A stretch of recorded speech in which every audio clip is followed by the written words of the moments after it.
প্রিয় ছাত্রছাত্রীরা, আশা করি ভালো আছো। এখন আমরা আলোচনা করবো সেন্টেন্স কানেক্টরস নিয়ে। কানেক্টরস হচ্ছে যারা কানেক্ট করে বা যে কানেক্ট করে।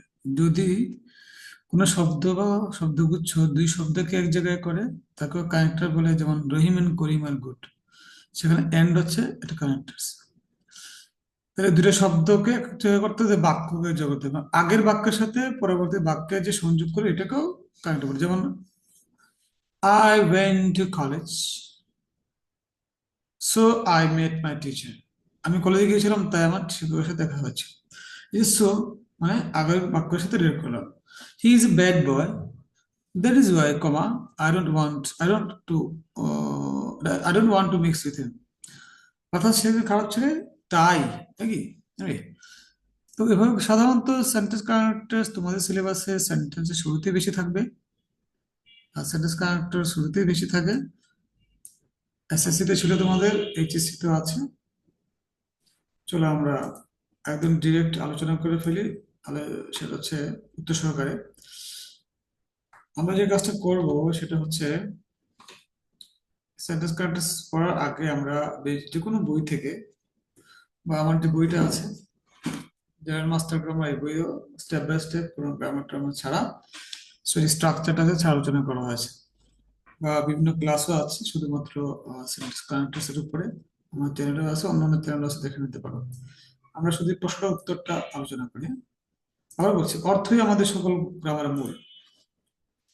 A lion was, মজা করবো, a lion was drinking water from a brook. Brook হচ্ছে তোমার, কি বলবো, যে পাহাড়ের দিয়ে পানি নেমে যায় না, নদী বলা যায় না, ড্রেইনের মতো আর কি, পানি নেমে যায়, ছোট নালা। এটা সিংহ আহ পানি পান করছিল ব্রুক থেকে। Dash, a lamb was drinking water from the downstream of the same brook. Downstream মানে তুমি যদি পাহাড়টা এমন হয়, তো মনে করে এখান থেকে বসে সিংহটা পানি খাচ্ছে, আর নিচে বসে, হ্যাঁ, আর একটা ল্যাম্প মানে ভেড়া আর কি, হ্যাঁ, সে ভেড়া ছাগল, তো এই সিংহ খাই, সে এখানে বসে পানি খাচ্ছে। তাহলে আমরা বললাম কি, এখানে কি যোগ করা যায়? তাহলে এই দুইটা বাক্যের সাথে দেখো তো। A lion was drinking water from a brook, একটা ব্রুক থেকে বা ছোট ঝিরি থেকে। ঝিরিটাই সুন্দর বাংলা মনে হচ্ছে। ঝিরি থেকে পানি পান করছিল সিংহটা। এট দ্যাট টাইম, আমরা এট দ্যাট মোমেন্টও বলতে পারি, এট দ্যাট মোমেন্ট বা এট দ্যাট টাইম, তাই না? আমার কাছে এট দ্যাট মোমেন্টটা পারফেক্ট মনে হচ্ছে, এট দ্যাট টাইমও বলতে পারি। তো ইন্টারেস্টিং হচ্ছে সেন্টেন্স কানেক্টরস একের জায়গায় অধিক অ্যান্সার হইতে পারে, বিধায় এটা বেশি ডিফিকাল্ট মনে হয়। আমরা সেম জিনিসটা দেখেছিলাম হচ্ছে কোথায়, modifiers. At the time, lamb was also drinking water from the downstream of the same brook. একই সিঁড়ি থেকে ওই সিংহ পানি খাচ্ছে। ল্যাম্ব, ভেড়া, ভেড়া বা ভিড়ি হবে এটা, যাও, খাচ্ছিল পানি। The lion so the lamb, এই ল্যাম্বটাকে সিংহ দেখলো, অ্যান্ড ডিসাইডেড, মনে মনে ভাবলো, টু ডেভার ইট। ডেভার মানে গিলে ফেলে, খাওয়াবে আর কি, তাকে খাবে। সো আমরা সোটা আগে পড়ি তো। Dash he was thinking about how to accomplish his evil design. He was thinking, সে ভাবছিল, about সম্পর্কে, how to accomplish মানে সুন্দরভাবে কোনো কার্য সম্পাদন করা। How to accomplish his evil design, evil মানে খারাপ, ডিজাইন মানে তার যে প্ল্যানটা। আমরা বলতে পারি না সো করবো, that is Y, this is Y, তাই না? সো দেয়ার ফর হতে পারে, তাই না? বসে দেখো দেয়ার ফর, সে কারণে হি ওয়াজ থিঙ্কিং, সে ভাবছিল, about how to accomplish his evil design. তোমরা আসলে সাহস করে পড়বা, বাবা বলছি, তোমরা সাহস করে পড়ো না বিধায় মিনিংটা বুঝতে পারো না। তো সাহস করে পড়ে ফেলবা, পড়ে ফেলে একটা মিনিং পেয়ে যাবা। দেন, তারপরে দেন না দিয়ে অন্য কিছু দেওয়া যায়, আমরা আপাতত দেন দিয়ে চিন্তা করি। হি হিট আপন আ প্ল্যান, হিট আপন আ প্ল্যান, এটা হচ্ছে একটা ফ্রেজ যার অর্থ হচ্ছে কোন একটা পরিকল্পনা করা। এটা আমাদের অন্য জায়গায় কাজে লাগতে পারে, গ্রামের অন্যান্য টপিকে প্রিপোজিশন আসতে পারে। এই যে এভাবে করে আপন দেওয়া থাকবে না। দেন হি ড্যাশ এ প্ল্যান, তুমি তার সাথে বলো হিট আপন এ প্ল্যান। দেন হি হিট আপন এ প্ল্যান, সে একটা পরিকল্পনা করলো। আফটার দ্যাট বলতে পারতো, after that after think, interesting হচ্ছে তুমি চাইলে লিঙ্কাস বানাইতে পারো তোমার মতো করে। আফটার থিঙ্কিং দিস, তুমি বলতে পারো, সমস্যা নাই। আমরা শুধু দেন বললাম, আফটার দ্যাট বললাম, হিট আপন এ প্ল্যান। এট ফার্স্ট, প্রথমে তুমি শুধু ফার্স্ট লিখতে পারো, সেটা বাদ দিই, আমরা পড়ি। দ্য লায়ন কমপ্লেন, শুরু করলো গেঞ্জাম। The lion complained that the lamb was disturbing him by mudding water. সে বেড়া, তুই যে পানি খাইতে, পানি খেতে গেলে যে তোর পানি মাটি, পানি ঘুলা করতেছে। মাঠ মানে তোমার কাদা, মাটি মানে কর্দমাক্ত, তাহলে মাটি বাটা মানে কর্দমাক্ত পানি। তাহলে এই যে তুই পানি খাইতেছিস, তোর যে ঘোলা পানি আমার এখানে আসতেছে, খেয়াল করছো? ও কিন্তু এই জায়গায় উপরে পানি খাইতেছে আর ল্যাম্প এখানে খাইতেছে। হ্যাঁ, পেঁচ লাগাইতেছে আইকিউ তে। তাহলে কি বলতে হবে? এট ফার্স্ট, প্রথমে শুরু করলো, বা তুমি এট দ্য বিগিনিং বলতে পারো, বা শুধু ফার্স্ট লিখে তো ফার্স্টলি, শুধু ফার্স্ট বলতে পারো। ফার্স্টলি দ্য লায়ন কমপ্লেইন, প্রথমে সে অভিযোগ করলো that the lamb was disturbing him by mudding water.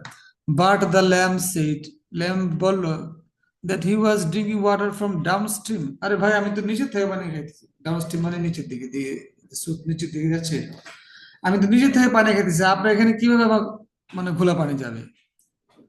For this reason, আবার এটা পড়ে আগে, the questions of mudding water on his part did not arise here. অর্থাৎ প্রশ্নে আসে না যে সে পানিটাকে সে ঘোলা করবে, ঘোলা পানি তো উপর দিকে যায় না।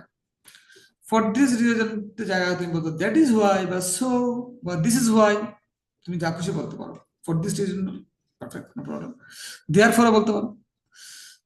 Therefore, the questions of mudding, ba, for this reason, the questions of, but that is why the questions of mudding water on his part did not arise here. প্রসঙ্গে আসে না, মানে প্রশ্নে আসে না যে ঘোলা পানি হবে। Besides, মানে এটা ছাড়া, ও আসিতে করি, দ্য ল্যাম্প আর্গুড, ল্যাম্পটা সে আর্গু করলো, যুক্তি দেখালো, দ্যাট যে it was the lion that was mudding the water for him as he drinking water upstream. Upstream মানে উপরে থেকে। স্যার ভাই, পানি আমি ঘোলা করবো কি? তুমি তো উপরে বসে পানি খাইতেছো, পানি ঘোলা করতেছো, আমাকে ঘোলা পানি খাইতে হচ্ছে। বিসাইডস বলতে পারো, এখানে বিসাইডস এ দেওয়া আছে, তুমি অন্য কিছু বলতে পারো। অন দা আদার হ্যান্ড বলতে পারো, বা বলতে পারো কি বলা যায়,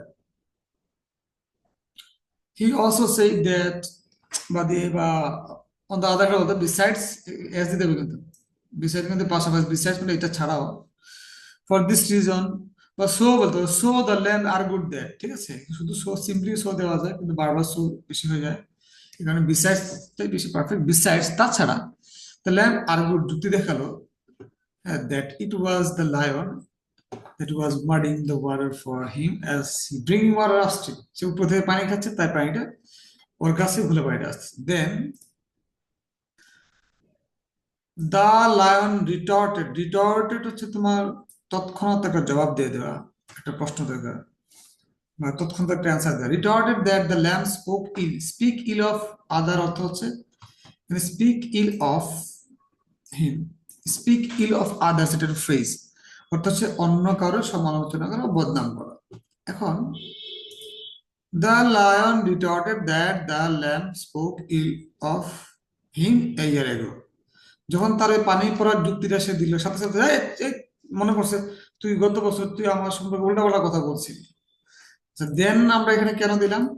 যখন বিশ্বাসীরা বললো, তখন সেই কথাটা বলার পরে তুমি দেন দিতে পারো, বা বল শুধু অ্যাট দিস বলতো, অ্যাট দিস, বা আফটার হিজ আর্গুমেন্ট, এটাও বলতে পারো কিন্তু। After the argument of the lamp, এটা বলে কমা দিতে পারো। হ্যাঁ, বা শুধু দেয়াল লিখতে পারো। আসলে আমরা অনেকেই ভয়ে আসলে সেন্টেন্স কানেক্টর বানাতে যাই না। সেন্টেন্স তুমি চাইলে নিজে বানাতে পারো।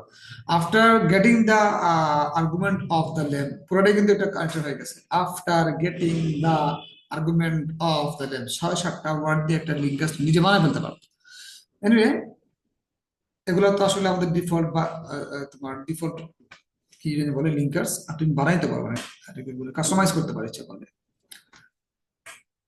The lion retorted that the lamb spoke ill of him a year ago. এখন বলছে বাট, কিন্তু the lamb said, কিন্তু ল্যাম্পটা বলল that he was not born a year ago. আরে ভাই, আমি তো 1 বছর জন্মই করিনি, পৃথিবীতে ছিলাম না, তোমরা কে তোমাকে তোমার বদনাম করলো? The lion grew into rage, rage মানে রাগ আর কি, এই দেখো, অ্যান্ড এগুলো যেটা গেল, অ্যান্ড হি সেইড, বললো দ্যাট পারহ্যাপস, হয়তো his father spoke ill of him last year, অথবা ল্যাম্প মানে ওই ভেড়াটার বাবা হয়তো বা গত বছরে, তাই তোমার বাবা হয়তো আমার নামে বদনাম করছে। সো তাই the lion had the right to take revenge and kill them. এবং সে বলতেছে, হ্যাঁ, এই কারণে তোমাকে আমাকে হত্যা করা আমার প্রতিশোধ নেওয়া দরকার, এবং সেই প্রতিশোধের অধিকার থেকে আমি তোমাকে হত্যা করতে পারি। এনিওয়ে, সেন্টেন্স কানেক্টরস বা লিঙ্কার্স এগুলা সবচেয়ে বেশি জরুরি হচ্ছে বেশি বেশি প্র্যাকটিস করা, ভালো করে প্র্যাকটিস করে বুঝে বুঝে প্র্যাকটিস করা, তখনই আসলে বুঝে কাকে বলে, কত প্রকার লিঙ্কার্স ইত্যাদি দিয়ে বেশি প্রকার করা যাবে না। যথারীতি মার্কেটিং করে করতেছি। তোমাদের যদি কারো জেনারেল মাস্টার বইটা লাগে, এই বইটা আমাকে এই নাম্বারে যোগাযোগ করতে পারো, 019751804। আর এই বইটা হচ্ছে ইন্টারমিডিয়েটের জন্য, বারবার বলি, সেটা হচ্ছে ফার্স্ট পেপার সেকেন্ড পেপার দুইটা মিলিয়ে এখানে কি আছে, দুইটা মিলিয়ে এখানে একদম শুধুমাত্র ইম্পর্টেন্ট জিনিসগুলো, ইম্পর্টেন্ট প্রশ্ন দিয়ে এই বইটা করা, উত্তর এবং প্রশ্ন একই বইয়ে দেওয়া আছে, এবং খুব সহজভাবে স্পেশাল রাইটিং পার্টগুলো লেখা আছে। আজকে বিষয়টা খুব বেশি ছিল না, তাই আলোচনা করলাম না আমরা ব্যাপকভাবে, বাট এর প্র্যাকটিস করার বিষয় আমাদের প্র্যাকটিস করতে থাকতে হবে, ঠিক আছে? আশা করি সবাই ভালো থাকবে, আমার জন্য দোয়া করবে, তোমরা ভালো করে পড়ালেখা করবে। Thank you very much.